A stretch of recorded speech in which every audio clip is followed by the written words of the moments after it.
Vida o mito.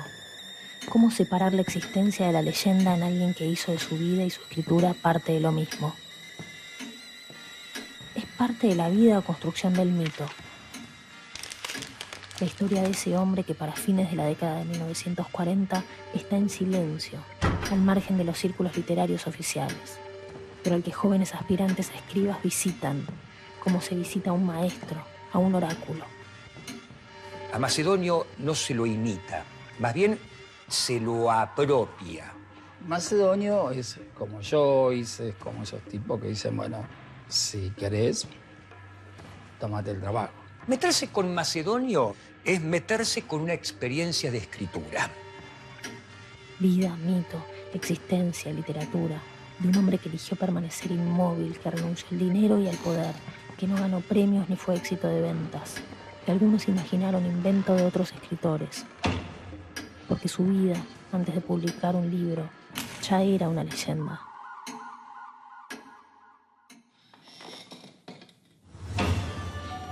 Y al fin toda leyenda, como la buena literatura, es más grande que la vida. Vida o mito se esconden bajo las capas de abrigos, pulóveres y yarkis. Vale la pena despejar todo lo que lo abriga, porque debajo hay un escritor, Macedonio Fernández.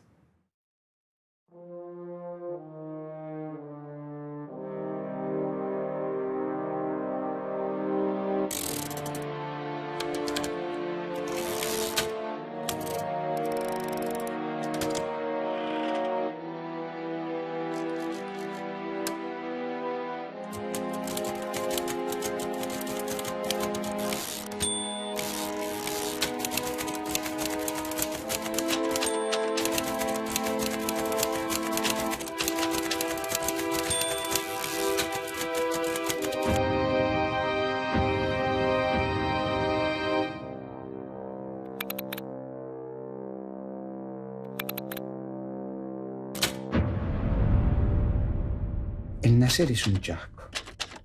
Llegamos y ya hay otros, en cantidad tan inmensa que estrictamente es menos ser uno de ellos que no ser.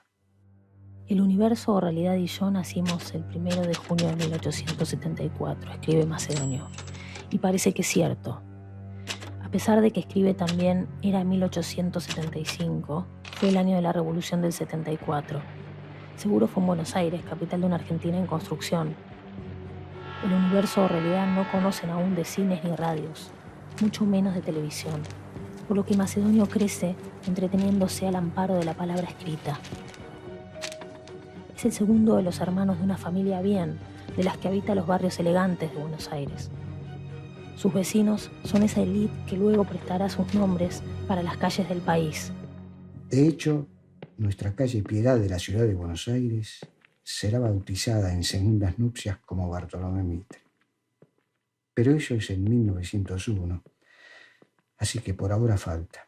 Y Macedonio viene de una familia porteña que tenían algún campo, que se lo fueron gastando porque se ve que hubo 3 generaciones que no trabajaron ahí. Pero sí, Macedonio ha ido de chico, cuenta por ahí abuelo, el padre lo llevaba a la casa de gobierno a charlar con el presidente. O sea que eran una familia porteña muy bien, como se dice. Después de graduarse en el Colegio Nacional de Buenos Aires y siguiendo el trayecto que indica la posición familiar, Macedonio Fernández ingresa a la Facultad de Derecho.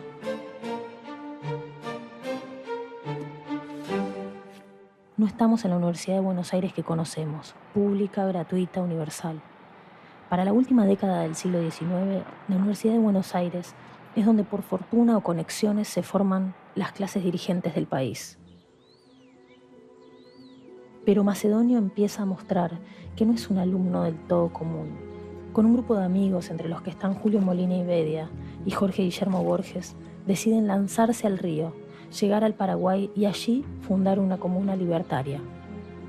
Borges finalmente se quedará para casarse y transformarse en el padre del Borges más famoso. Pero Macedonio y los otros se internan en la selva paraguaya. Estuvo vinculado a un determinado proyecto de fundar una especie de colonia anarquista en Paraguay. Esto que a nosotros nos parece un delirio completo y absoluto, sin embargo, era algo propio de cierta época. Incluso Paraguay era una tierra bastante fértil en determinados proyectos de colonización y proyectos utópicos. Macedonio Fernández es un exuberante lector de Herbert Spencer. Junto con Borges padre, frecuenta también las ideas utópicas de Saint-Simon. Y es esa pasión filosófica que lleva a que Macedonio trabe correspondencia y discusión con el filósofo William James. Y ha empezado a publicar en algunos periódicos y revistas porteñas artículos costumbristas donde destila su humor, poemas, intervenciones sociológicas o políticas. Vestido de jaquet, con la idea de practicar alguna forma de anarquismo que los despeje de obligaciones burguesas y los conecte con la naturaleza y el amor libre, el grupo de muchachos es, sin embargo, vencido por el clima y los mosquitos. Cierta o mitológica, esa fallida experiencia utópica dejará en Macedonio una visión de la vida sin amo y sin Dios, que perdurará entrado el siglo XX.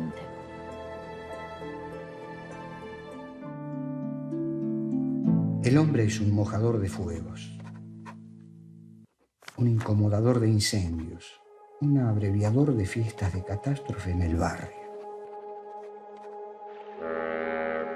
Vuelto a Buenos Aires, Macedonio se diploma de abogado y doctor en jurisprudencia.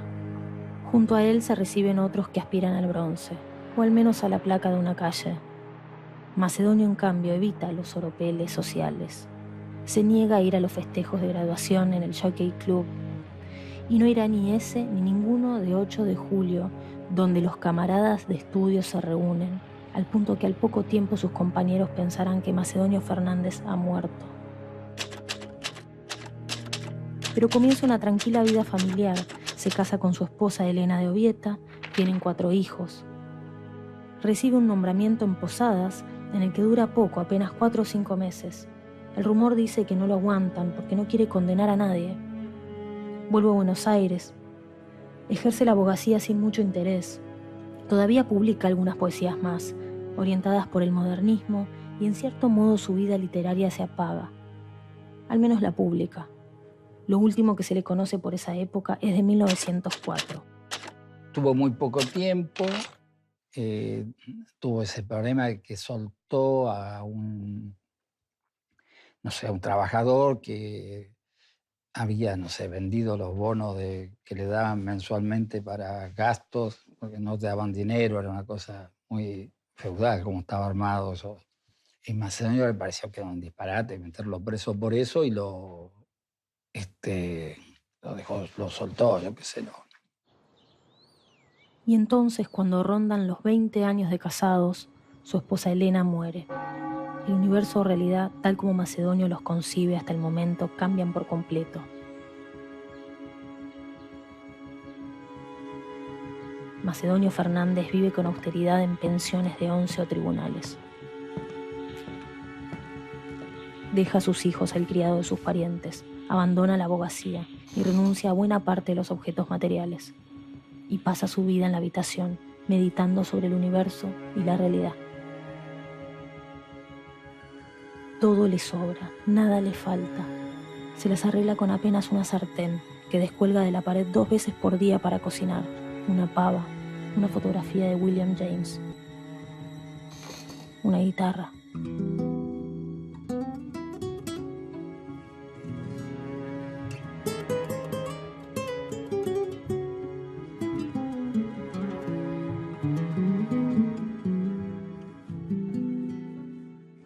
De la muerte de su esposa, Elena de Obieta, a mí me da la idea que es como que hizo una especie como de quiebre, de clic en su vida, ¿no?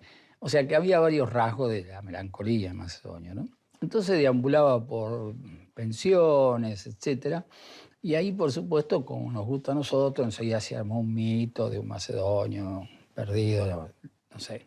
Entonces, sus 4 hijos los dejó a cargo de familiares y a partir de allí llevó una vida un tanto como errante, pasando de pensión en pensión. Bueno, que la familia sabía por dónde andaba y lo ayudaba, etcétera, porque las pensiones no eran gratis. Y se habituó a esa vida, así un poco solitaria y bueno, me parece que era así la cuestión, ¿no? En esa vida aislada, Macedonio pasa meses, años sin ver a sus hijos. Y cuando los ve, hace visitas furtivas, llevando regalos y dulces aplastados dentro de una valija. Esté donde esté, sigue con su rutina, fuma exactos 15 cigarrillos diarios. Toma muchísimo café y pasa frío, mucho frío. Se abriga con ropas de lana y papel debajo de la ropa. Duerme vestido con sombrero y sobre todo. Y tiene unos cuadernos donde escribe, a veces adentro del placar, para controlar su fotofobia. Su vida y su escritura empiezan a mezclarse, se unen, hasta ser parte de lo mismo. Ahí sentado, escribir es una necesidad, porque el resto no parece importarle. Entre el orden y el caos, sus cuadernos pasan naturalmente de un relato tradicional a recetas de cocina y del buen vivir. Y así está su poema, Elena Bella Muerte, inspirado en su esposa muerta. Es un rarísimo cruce entre filosofía y ficción, entre filosofía y literatura. De tal manera que a mí no me gusta decir un híbrido genérico, porque decir híbrido pareciera ser como la sumatoria de A más B y juntos sacamos una mezcla. No, yo no sé si decir híbrido. Sí decir elementos aparentemente heterogéneos, como la literatura y la filosofía, que entran en función en una maquinaria textual absolutamente propia. Debería ser el único de una cultura que no renegaba de la cultura hispánica. Porque todas las vanguardias nuestras eran siempre o pro-inglesas, como en el caso Borges, o afrancesadas, como Vittorio Campo y toda su pandilla. Pero lo hispánico acá había quedado ya política históricamente como una cosa ligada al catolicismo, a la derecha política, etc. Entonces no tenía prestigio literario, digamos, ¿no? Después estaba también desfasado de la generación que lo pone a circular, porque era un señor mayor que era amigo personal del padre de Borges. Cuando Borges vuelve de Ginebra lo descubre y entre ellos lo toman ahí como una especie de referencia así magistral, que es también un hábito de los grupos literarios, ¿no? Y entonces un grupo de escritores jóvenes de alrededor de los 20 y tantos, ellos sí vanguardistas, lo descubren. Los tiñe el ultraísmo, que busca la renovación profunda y radical de la técnica y del espíritu. Y encuentran a Macedonio Fernández, ese ermitaño que vive en pensiones, que escribe como vive y que habla como escribe. Una explosión en la chatura pampeana. Después de 18 años sin publicar una línea, Macedonio firma en el número 1 de la revista Proa. Bueno, Macedonio en la década del 20 fue ya un personaje conocido para el grupo, sobre todo para el grupo de Florida, ¿no? Es interesante porque Macedonio era una generación más grande que los que entonces eran los muchachos de Florida. Pensemos que Macedonio nació hacia 1874 y Borges es de 1899. O sea, Macedonio era más bien amigo del padre. Sin embargo, si bien Macedonio era más bien, pensá vos, contemporáneo de Leopoldo Lugones, Macedonio sería más bien alguien contemporáneo, si se quiere, de Pairó. Y sin embargo, en ese momento fue una presencia sumamente poderosa y especialmente para, bueno, esto ya está estudiado, esto ya está analizado, explícitamente en la obra de Jorge Luis Borges, quien dice que, bueno, que en su momento lo ha leído casi hasta el plagio, ¿no? Macedonio no solo publica en Proa y Martín Fierro, también se transforma en una especie de filósofo de esa generación del 22. Con cariño Borges le dedica un poema de fervor de Buenos Aires y el resto lo reverencia. Se reúnen con él en la Perla de Once, en Jujuy y Rivadavia, los sábados a la noche, y lo escuchan hablar de metafísica hasta el alba. En las mesas de café está la producción de Macedonio Fernández, anotada en servilletas, tapada su voz por el sonido de la ciudad. Justamente en servilletas es donde los Martín Fierristas lanzan como broma la campaña Macedonio Fernández Presidente, que llega a ser informada en el diario Crítica. Por sus intervenciones agudas, sus anécdotas y sus relatos orales, Macedonio empieza a volverse mitológico.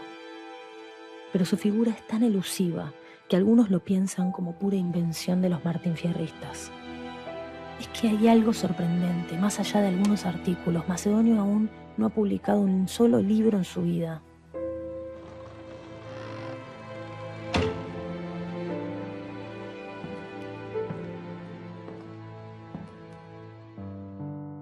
Son Leopoldo Marechal y Raúl Scalabrini Ortiz los que logran que llegue a imprenta un largo ensayo metafísico llamado No todo es vigilia, la de los ojos abiertos, arreglo de papeles que dejó un personaje de novela creado por el arte, de un amor, el no existente caballero.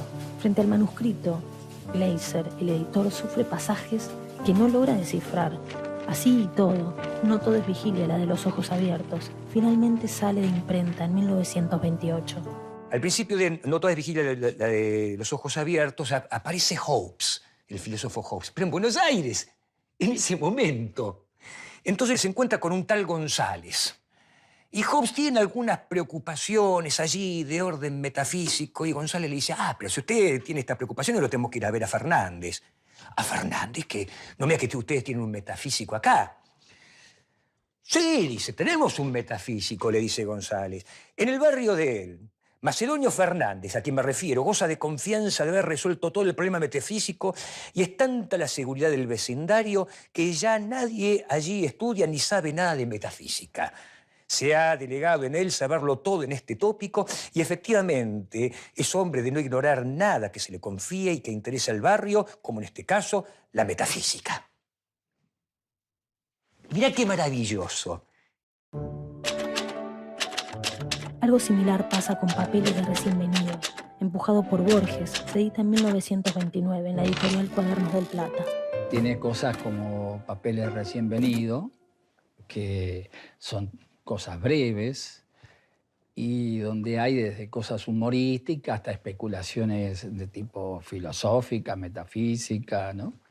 El lector que quiera internarse, a perderse en la trama novelística y olvidar que está ante el espesor de un lenguaje, evidentemente va a chocar con esta escritura. Pero el lector que quiere entregarse a una experiencia de escritura y a una experiencia radical de puesta en crisis de los géneros, digamos, ese es el lector apropiado de Macedonio. Lo cierto, y por más que Macedonio ostenta cierta módica fama en círculos literarios de Buenos Aires, en el momento de editarse, a los 2 libros no les lee casi nadie.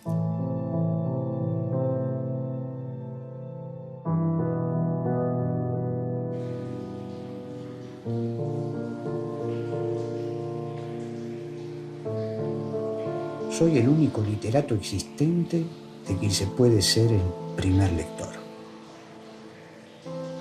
Por lo que su obra publicada sigue siendo bastante privada, mientras la no editada crece y se amontona, sin método, y a vistas con cierto desorden. Allí están sus cuadernos, escritos hasta en las tapas, allí sus cartas. Cartas reales, cartas imaginarias, cartas que escribe pero no manda, cartas que piensa pero no escribe.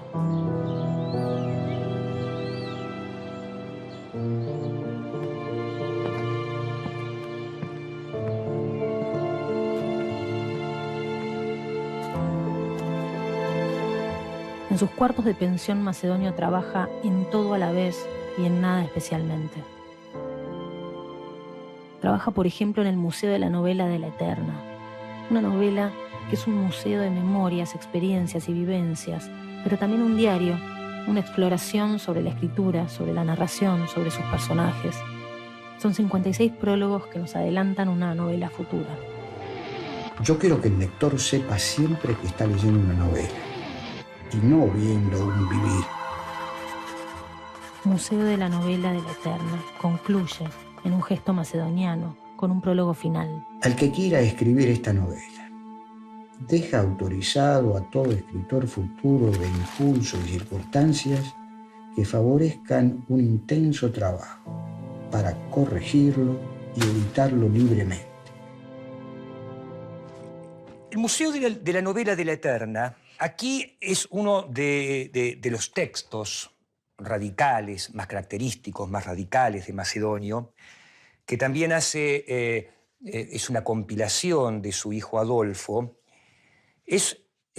Digamos, es un proyecto rarísimo, una novela en 20 y pico, 30 y pico prólogos.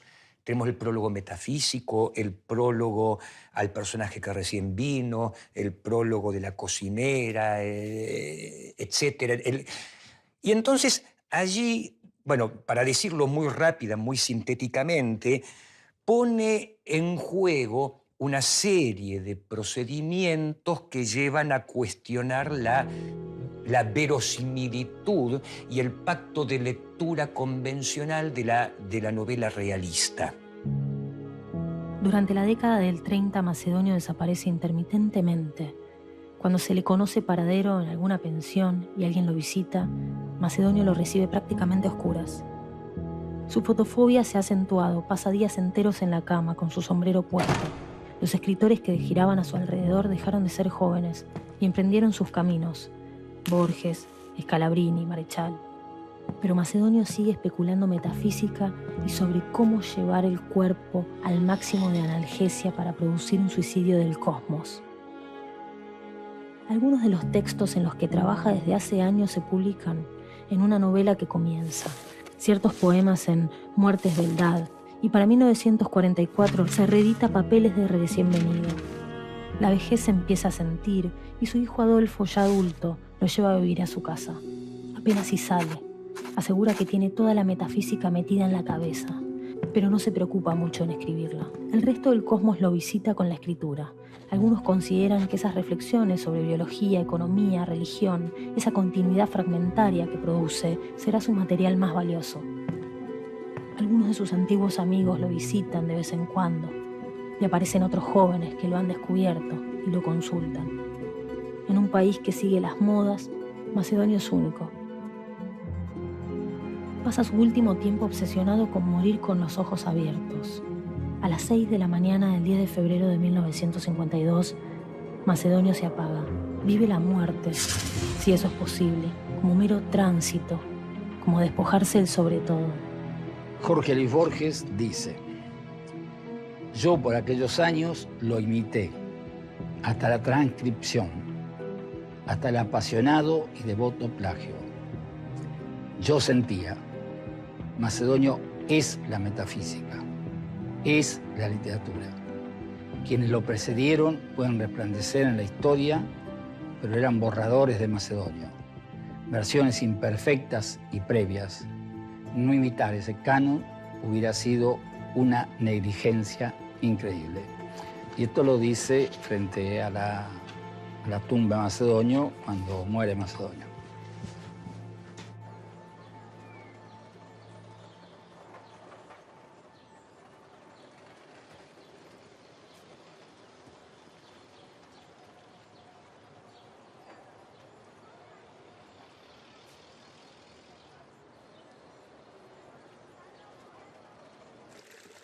El tránsito de su cuerpo no es el final de su obra.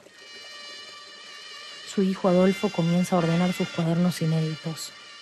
Su obra, sin embargo, parece interminable. Tal vez lo sea, tal vez no. Como tampoco es claro cuánto de su frondoso anecdotario, de sus ataques de frío, de su comuna en Paraguay, de su desinterés por publicar, tiene asidero en la realidad. En una vida como la de Macedonio Fernández, de pensador, poeta, humorista, metafísico, narrador, toda leyenda se termina fundiendo con lo que sea que llamamos realidad. Al fin, su obra niega todo límite y, provocando, invita al lector a imaginar y participar.